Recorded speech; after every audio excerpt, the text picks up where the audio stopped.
Grieving parents hide camera in cemetery to unveil their unwelcome visitor. Hello, I am Wade and welcome to WatchZozo. Losing a child is every parent's worst nightmare.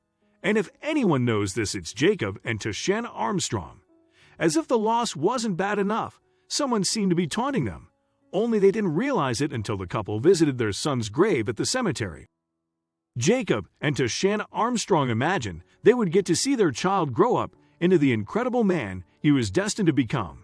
But that didn't happen. During the birthing process, little McCade Armstrong lost his life. But this was just the beginning of his parents' heartbreak. Life is beautiful, but it can also be really hard at times. Bad things happen. And that's something that the Armstrongs had just learned on April 14, 2017. Coping with the loss of their child was unbearable at first, but they still had each other to get through one of the worst things they had to do: bury their son. Although the loss of a baby during birth is rare, complications can happen without warning. And unfortunately for the Armstrongs, it did happen to them. And although they would never be okay with him being gone, they still wanted to honor his memory and hoped others would do the same. But that wasn't the case.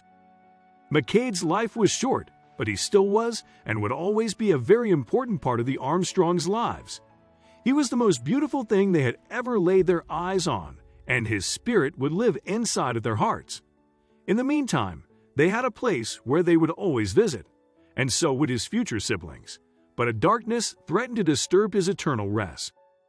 Losing someone is always hard, and losing a child is all the more difficult. The Armstrongs never believed there was an experience they would have to go through, already having two beautiful and healthy children. But they would soon find out that this loss would bring them closer together and closer to their community. The love and generosity of their family and friends kept them from sinking into despair. But they'd missed their little guy so much. Even in their grief, the loss brought the couple even closer, especially when they paid their son a visit at the Memorial Park Cemetery in Oklahoma. But one day, they realized something was amiss. When the family first decided to visit the cemetery where they laid McCade to rest, Jacob and Tashanna prepared their other children for what would obviously be a very somber experience. But the family didn't expect that this visit would also change the way they thought about their town.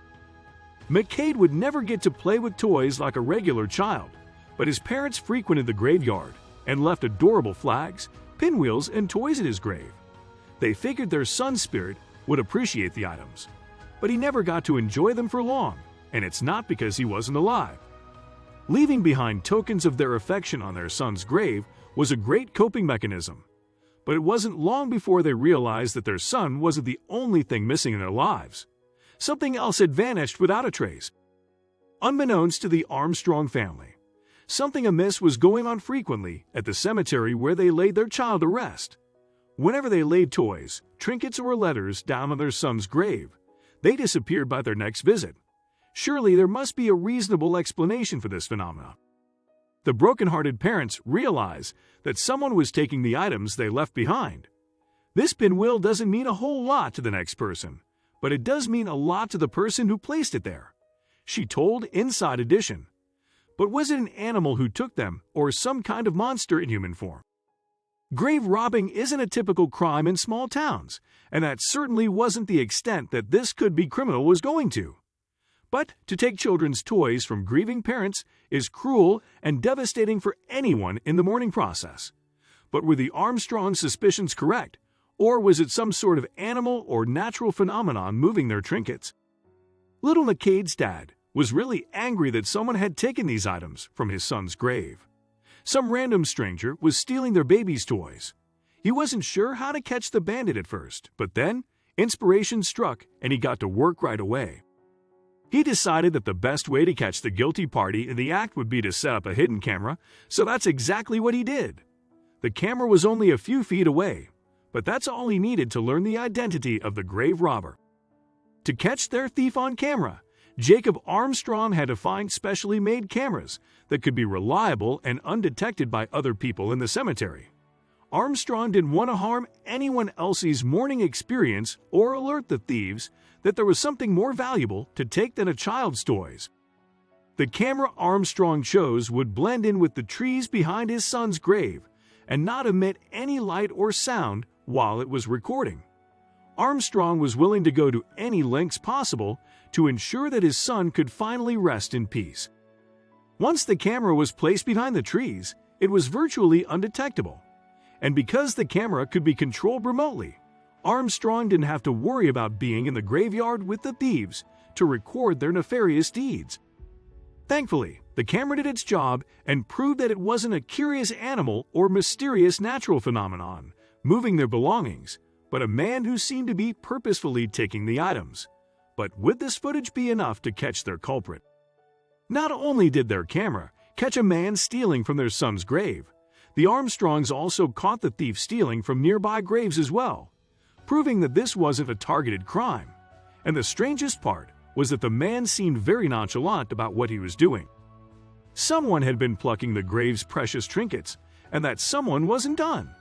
The responsible party didn't care that they were hurting the grieving parents, but they hadn't counted on the Armstrongs' ingenuity, and that was an oversight they would soon come to regret. The grieving father had managed to capture two shady characters, lurking over the grave on the camera he had hidden in the bushes, but the footage wasn't clear enough to see the ones responsible. So he went back to the graveyard and changed the camera's position to get a better look. But would it work the second time around? It took enough of a toll on the Armstrong family to grieve the loss of their son without having to deal with this added stress. At times, it seemed like they just couldn't catch a break and that their luck had run out, but the people around them wanted them to know that wasn't the case. Thankfully, the cemetery where the Armstrongs visited also helped the couple in their search for the thief who was taking their belongings by letting the couple view security camera footage and get in touch with other families who visited the cemetery as well. But even this advantage didn't make their search much easier. After changing the camera's position and setting out more toys for taking, the Armstrongs returned home to keep an eye on the footage that their camera captured. But would the thieves they saw before return to the site of the crime? Or was the first video just a fluke? As luck would have it, it did work, but the guilty party wasn't what the Armstrongs were expecting. In the footage, they finally got to see an old man picking up a pinwheel from the grave and then walking away. The couple had to act fast, but they couldn't do it alone. After viewing the video, the couple got to work trying to identify the man who visited their son's grave. They got in touch with a local news team to assist in their search, and the news team led the couple to the local police department. The Armstrongs went to the North Enid Police Department in Oklahoma. There they handed the footage to Deputy Chief James Logston, but would they be able to identify the thief and bring him to justice, or would he evade the law and leave the couple without a resolution? Sadly, it isn't uncommon for people to take belongings that are left out in the open in cemeteries, as the police department and news team knew. But with the video that the Armstrongs had been lucky to capture, they already had much more evidence than most victims could gather. Logston felt sympathy for the family because his sister had passed away at birth and was buried only a feet away from a cade. It would be hard to find a more defenseless victim than someone buried out here, Logston said to Inside Edition. Then he figured out a way to find the man's identity. The news organization that the Armstrongs contacted assured the family that this wasn't the first time this crime had happened, let alone the first time it had happened in their town. Sadly, it almost seemed like a common occurrence. Old evidence showed people stealing flowers, toys, and even balloons from gravesites, and thankfully, these perpetrators were fined and sometimes arrested for their actions. But this was reassuring to the family, who feared that their thief would never be brought to justice. Logston gave the images of the thief to a local newspaper. In no time, tips helped authorities identify the suspect as 77-year-old Alfred Boyer. Then cops headed over to his location to finally bring him to justice for what he had done. A police body camera captured Boyer's arrest. He was charged with petty larceny, but the Armstrongs were stunned that someone would do such a cold, heartless thing to a baby's grave. It's heartbreaking, McCade's mother told Inside Edition. But it wasn't over. "I'm sorry I did that," Inside Edition quoted Boyer saying. "I'm not a bad person." But it turns out that he was the only person responsible for the heinous crime. There was another person in the initial blurry footage who didn't stay hidden for long. A then 58-year-old woman named Joe Fay, Witt had also been caught on camera stealing from a Cade's graveyard alongside Boyer. So cops went to her place of work to confirm that she was the culprit they were looking for. But when they arrived, she didn't seem the least bit surprised. Joe Fay Witt was known in town for only her criminal behavior. A few years prior, she had been arrested for prostitution and food stamp fraud. Sadly, she struggled to get back on her feet after her prior run-in with the law, and police knew just where to find her. Logston had gone to Brahms' restaurant to identify Witt as the second culprit. He spoke to her outside of the establishment, and according to an affidavit filed in the case, she claimed she knew why he had paid her a visit. She also gave more insight as to what she had done. According to the affidavit, she and Boyer had been driving around when he decided to go to the cemetery. Then they got out of their vehicle and walked around. She claimed that Boyer commented on an item and then picked it up, but she assumed it was perfectly okay to do so. It seemed obvious to the Mourning family that it was a crime to steal other people's belongings, but that was not so evident to the criminals who stole from them. They thought that Witt must have been out of her mind to say something like that until they heard what she had to say next. Witt claimed that she and Boyer had read an article from Memorial Park Cemetery asking people to remove items from grave sites so they could mow the lawn. According to the affidavit, they thought it was okay to just go and take the items off the graves, but Witt was destined to go to jail anyway. Just because Witt wasn't aware of the law did not mean that she wouldn't be arrested for it.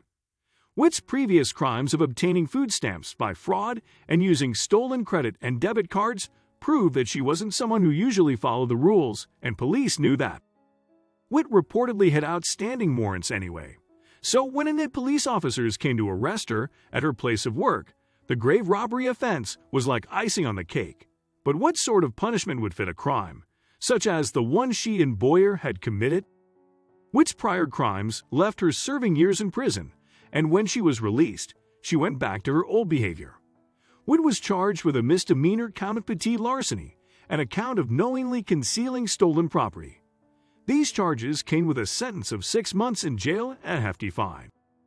Deputy Chief James Logston with the North Enid Police Department was happy to see the case close so the Armstrong family could visit their son without fear once again.